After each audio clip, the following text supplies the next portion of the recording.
m'appelle Stécie, je suis en première année de thèse dans l'unité GenPhys, génétique, physiologie et système d'élevage, sur le centre INRAE de Toulouse. Je suis doctorante en première année et je travaille sur la thématique de la transmission des mécanismes épigénétiques chez la caille. La variabilité qu'on observe entre les individus d'une même espèce, elle n'est pas que génétique. Des modifications dans l'environnement peuvent engendrer des modifications épigénétiques et ces mêmes modifications épigénétiques peuvent à leur tour faire de la variabilité. Et donc moi, ce qui m'intéresse, c'est d'aller regarder l'épigénome. Donc pour ça, je traite des gros jeux de données, des données du coup de séquençage.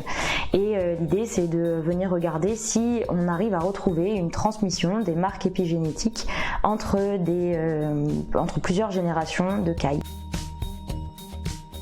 L'idée, c'est que si on arrive à montrer qu'il y a bien transmission de marques épigénétiques d'une génération à l'autre, ça veut potentiellement dire qu'un individu porte des traces du passé de ses ancêtres, passé environnemental, et donc pour des adaptations à des schémas de sélection ou pour des animaux qui évoluent dans des conditions environnementales qu'on ne contrôle pas toujours, ça peut être vraiment très intéressant.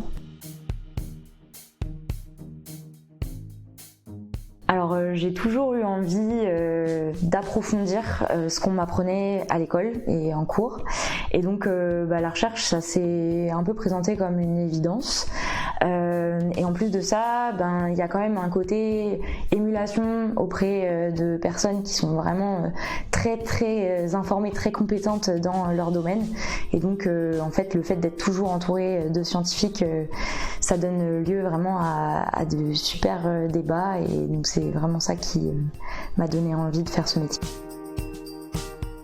Donc après un bac S, j'ai commencé par une licence de biologie cellulaire et physiologie à Clermont-Ferrand, et ensuite j'ai passé les concours pour entrer en école d'agronomie, et donc j'ai intégré Montpellier Supagro en cursus ingénieur que j'ai terminé en alternance avec une spécialisation en amélioration des plantes, suite à quoi j'ai voulu poursuivre en thèse, et donc c'est comme ça que je suis aujourd'hui doctorante INRAE, donc toujours étudiante, grande dame de mes parents. Je dirais que tout d'abord il faut être assez curieux parce qu'une question scientifique en amène une autre, et donc faut avoir un minimum d'envie d'approfondir le sujet. Un esprit d'équipe parce que tout seul la recherche elle peut pas avancer, et un peu de persévérance aussi parce que il faut arriver à quand même se remotiver quand on ne trouve pas toujours les réponses à nos questions.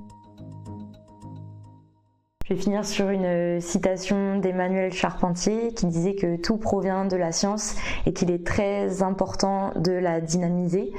Et je pense qu'aujourd'hui, en tant que jeune chercheur, on sous-estime parfois notre capacité à dynamiser et à faire évoluer nos disciplines. Donc il faut juste qu'on se fasse confiance.